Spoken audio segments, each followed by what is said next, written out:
कौन कहता है आकाश में सुराग हो नहीं सकता? कौन कहता है आकाश में सुराग हो नहीं सकता? एक पत्थर तो तबीयत से उछालो यारो। मैं हूं आसिफ और आप देख रहे हैं एबी क्लासेस। तो चलिए स्टार्ट करते हैं।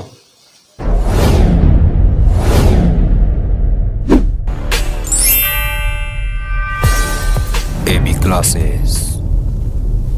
ये जो उत्सर्जन तंत्र जो है, उत्सर्जन तंत्र किसे कहते हैं? सबसे पहले आपको मैं बताना चाहूँगा कि जो अपना शरीर है वो कोशिकाओं का बना हुआ है। कोशिकाएं मिलकर के उत्तक का निर्माण करती है, उत्तक मिलकर के अंग बनाते हैं और अंग मिलकर के तंत्र का निर्माण करते हैं। तो उत्सर्जन तंत्र किसी एक अंग का कार्य नहीं है, परंतु इसमें कई अंगों का एक समूह कार्य करता है। इसको बोलते हैं उत्सर्जन तंत्र। उत्सर्जन तंत्र में उत्सर्जन कहते किसे हैं? तो चलिए देखते हैं। उत्सर्जन का अर्थ है जंतुओं में नाइट्रोजनी युक्त पदार्थ जो होते हैं उसको शरीर से बाहर निकालना।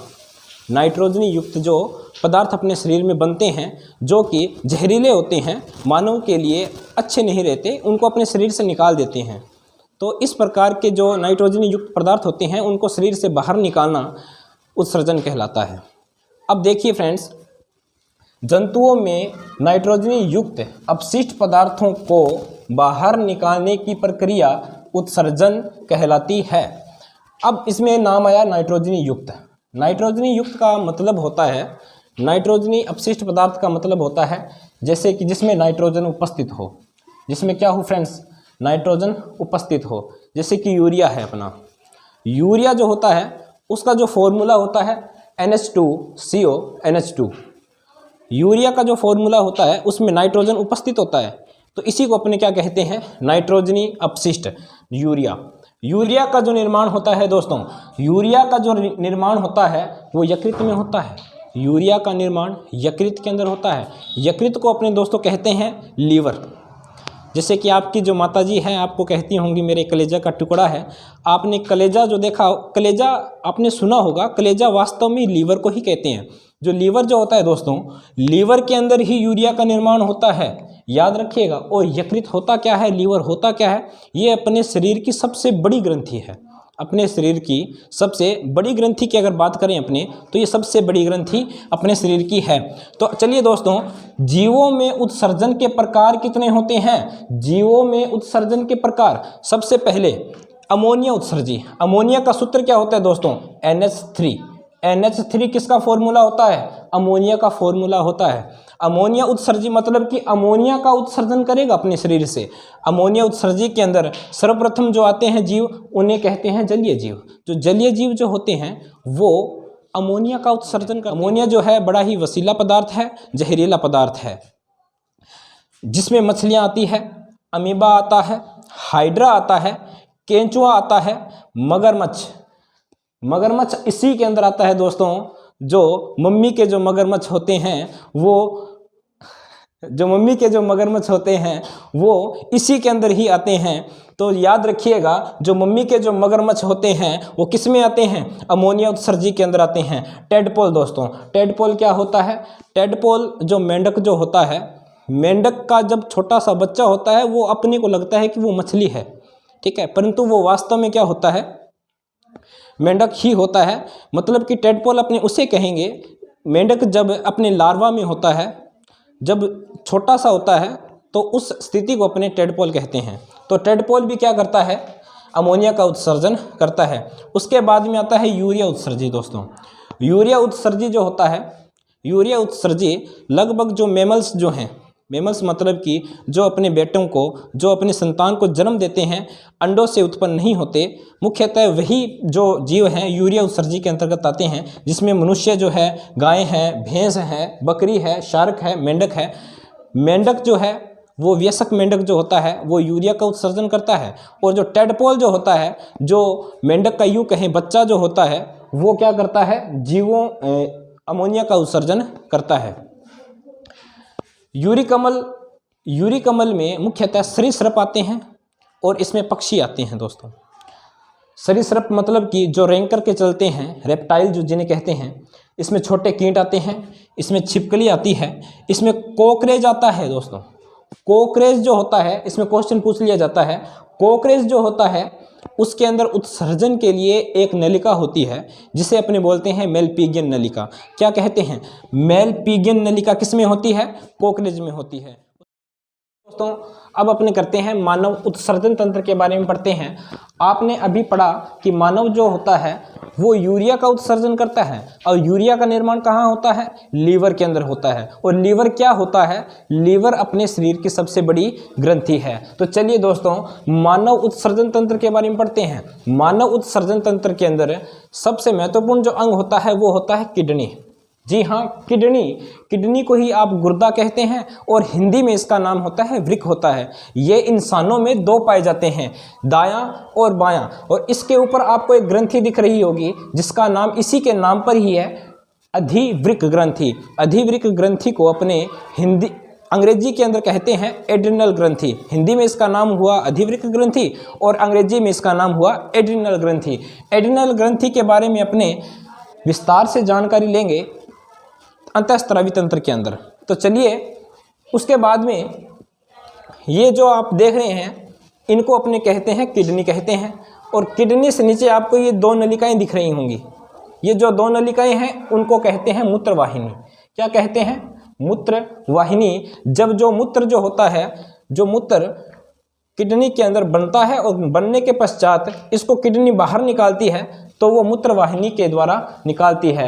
मूत्रवाहिनी इंसानों में दो होती है, या कहें एक जोड़ी मूत्रवाहिनी इंसानों में पाई जाती है। और जो मूत्रवाहिनी की जो लंबाई है, चाहे महिला हो चाहे पुरुष हो, उनकी मूत्रवाहिनी की जो लंबाई है लगभग 20 से 25 सेंटीमीटर की होती है। 20 से 25 सेंटीमीटर की मूत्रवाहिनी के बाद में ये जो मूत्र होता है एक थैले में इकट्ठा हो जाता है जिसको अपने बोलते हैं मूत्राशय। मूत्राशय जो होता है उसमें आधे लीटर से लेकर के 1.5 लीटर तक अपना जो मूत्र होता है वो स्टोर रहता है। उसके बाद में वो मूत्र मार्ग के माध्यम से शरीर से बाहर निकाल दिया जाता है। और जो मूत्र मार्ग जो होता है वो मेल के अंदर इसकी लंबाई लगभग 20 सेंटीमीटर के करीब होती है, और महिलाओं में जो मूत्र मार्ग की जो लंबाई है वो लगभग 4 सेंटीमीटर के करीब होती है।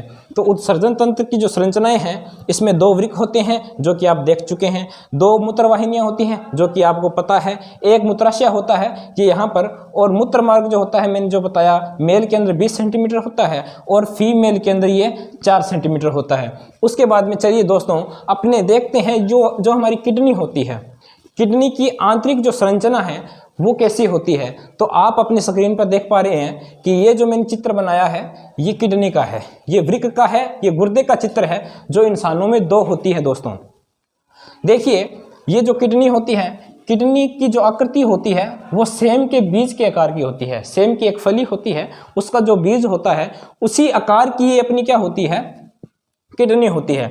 आकृति इसकी सेम के बीज के आकार की होती है और इसका जो रंग होता है ये गहरा भूरा होता है, गहरे भूरे रंग की होती है ये अपनी किडनी जो होती है। इसका जो वजन होता है, एक किडनी का जो वजन होता है 150 ग्राम का होता है और 2 किडनियों का वजन होता है 300 ग्राम का होता है। ये खुदा ने किडनियां 2 इसीलिए दी है क्योंकि भगवान को पता था कि आने वाले समय में आईफोन भी आएगा। तो चलिए दोस्तों आगे इसमें देखते हैं कि ये जो किडनी जो है, किडनी के अंदर आपको ये गोल गोल सी आकृतियां दिख रही होगी, इनको अपने बोलते हैं रेनल मेड्यूला।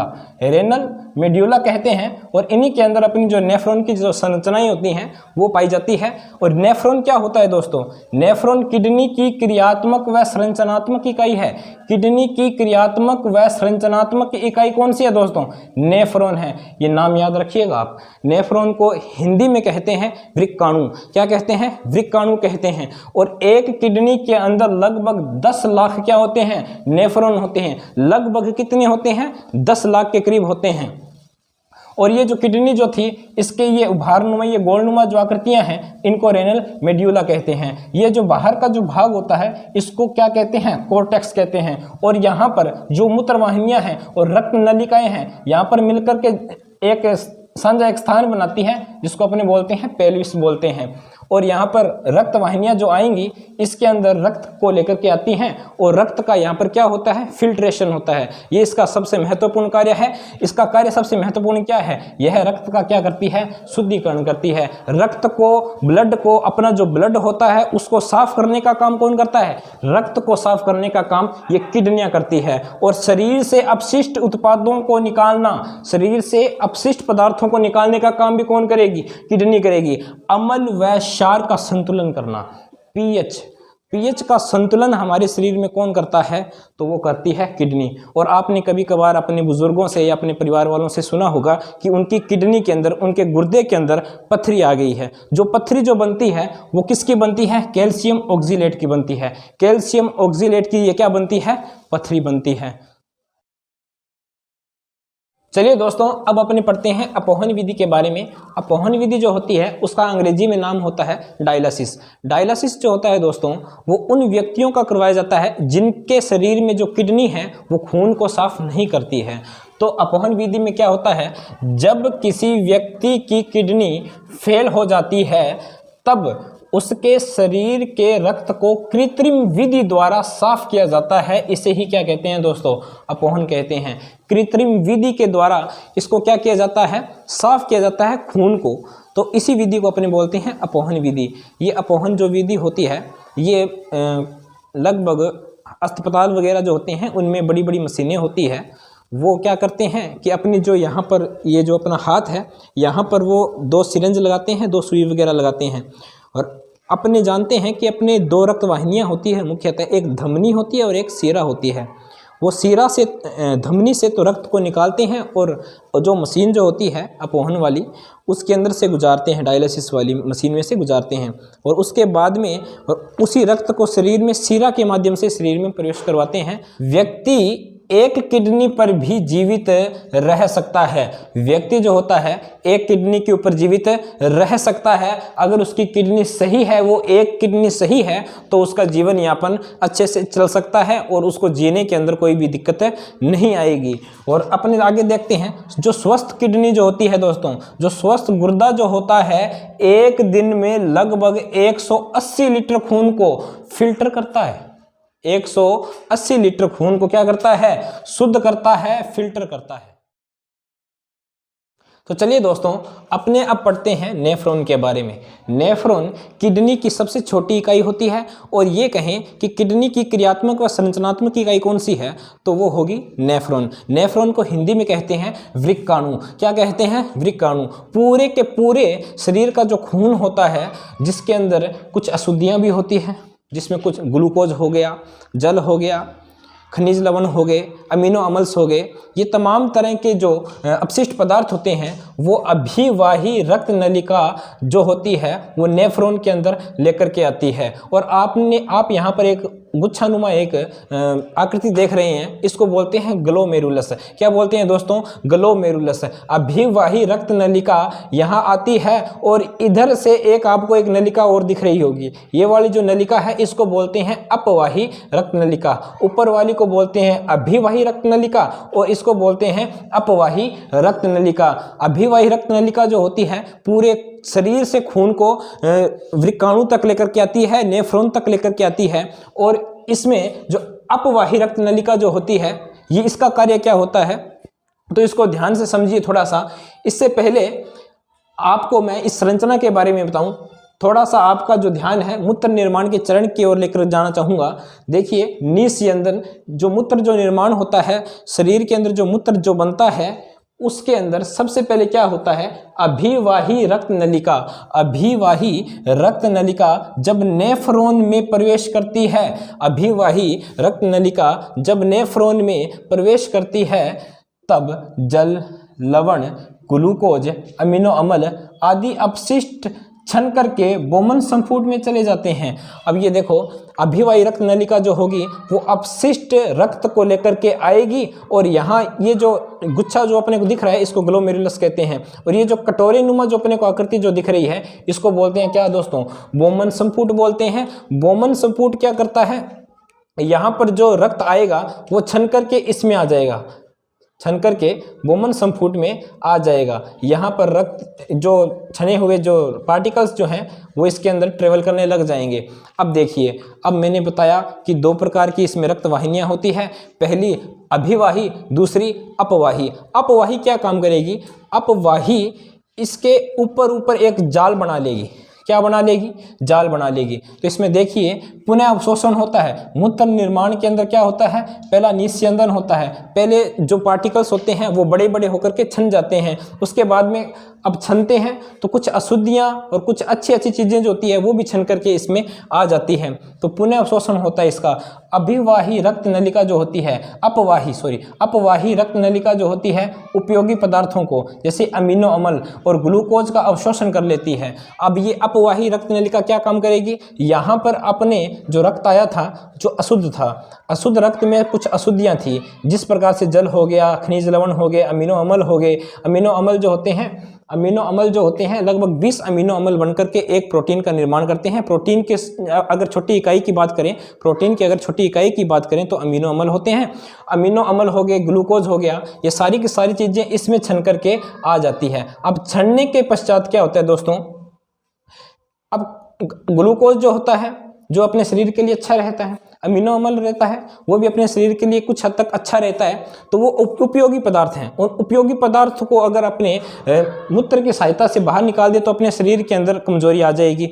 तो उसी को दोबारा अवशोषण करने के लिए अपवाही रक्त नलिकाएं होती हैं। अपवाही रक्त नलिकाएं क्या करती है? यहाँ पर ग्लूकोज वगैरह जो होते हैं उनका अवशोषण कर लेती है। ये आप जो नलिका देख रहे हैं इस प्रकार से, ये जो जाल सा जो मैंने बनाया है ये क्या है? अपवाही रक्त नलिका का होता है, जो किसका कार्य करता है? अवशोषण का कार्य करता है। उसके बाद में जो पदार्थ बच जाते हैं, अवशोषण के बाद में पदार्थ बच जाते हैं, तो पुनः अवशोषण के बाद जो अपशिष्ट पदार्थ बच जाते हैं इसे मूत्र कहते हैं। क्या कहते हैं दोस्तों? इसे मूत्र कहते हैं। अब देखिए, जो अपना अशुद्धियाँ आई थी उसमें से अपनों ने अच्छे पदार्थों को तो बाहर निकाल लिया। बाहर निकालने के बाद में जो पदार्थ बचा उसको कहते हैं मूत्र। मूत्र कहते हैं जो संग्राहक नलिका में संग्रहित रहता है। संग्राहक नलिका, ये यहाँ पर संग्राहक नलिका होती है, उसमें ये स्टोर रहता है। अब देखिए, ये तो मैंने एक संरचना के बारे में बात बताई है आपको पता है कि एक जो किडनी होती है उसमें लगभग ऐसी 10 लाख संरचनाएं होती हैं नेफ्रॉन की। तो ये जो संग्राहक नलिका होती है यहाँ पर भी एक इसी प्रकार की क्या होगी? आकृति रहेगी। यहाँ पर भी इसी प्रकार की क्या रहेगी? आकृति रहेगी। लगभग एक किडनी में 10 से 15 लाख या कहीं 10 लाख होती है, तो उतनी अपने नेफ्रॉन होती हैं। और वो नेफ्रॉन क्या कार्य करेंगे? मूत्र को बनाने का कार्य करेंगे। और जो नेफ्रॉन जो होते हैं एक दिन के अंदर 180 लीटर खून को फिल्टर करते हैं, 180 लीटर खून को शुद्ध करते हैं। तो चलिए दोस्तों, अब अपने करते हैं मूत्र का संगठन। मूत्र में क्या क्या चीज़ें मिश्रित होती है, क्या क्या चीज़ें उसमें मिली होती है, उसके बारे में अपनी जानकारी इसमें लेंगे। तो देखिए, 95% जो होता है वो मूत्र में जल होता है। 95% मतलब कि 95% इसमें क्या होता है? वाटर होता है। और उसमें लगभग 2.5%, लगभग मैं बोल रहा हूँ, इसका मतलब ये है कि हो सकता है 2% हो सकता है 1.5% हो, तो लगभग इसी के आसपास का क्राइटेरिया रहेगा इसके अंदर। तो देखिए 2.5% इसमें क्या होता है? यूरिया होता है। 95% जल होता है और 2.5% इसमें यूरिया होता है। तो देखिए उसके बाद में 2.5% जो होता है इसमें नाइट्रोजन पाया जाता है, यूरिक अम्ल पाया जाता है, हिप यूरिक अम्ल पाया जाता है और एलेंटाइन वगैरह आदि इसमें पाए जाते हैं। मूत्र का जो पीएच होता है वो लगभग 6 के करीब होता है, लगभग 6 के करीब होता है। मूत्र का जो पीएच मान जो होता है वो बदलता रहता है। लगभग इसकी जो वैल्यू होती है वो 4.5 से लेकर के 8.2 तक वेरी करती है। 4.5 से लेकर के 8.2 तक मूत्र का पीएच मान हो सकता है। आगे देखिए, मूत्र का जो निर्माण होता है वो 1.5 से 2 लीटर एक दिन में बनता है। मूत्र जो होता है एक दिन में 1.5 से 2 लीटर तक बन जाता है। उसके बाद में देखिए, मूत्र का रंग पीला। मूत्र का रंग आपने देखा होगा कि मूत्र का जो रंग होता है वो पीला होता है। वो किस कारण होता है? वो यूरोक्रोम वर्णक के कारण होता है दोस्तों।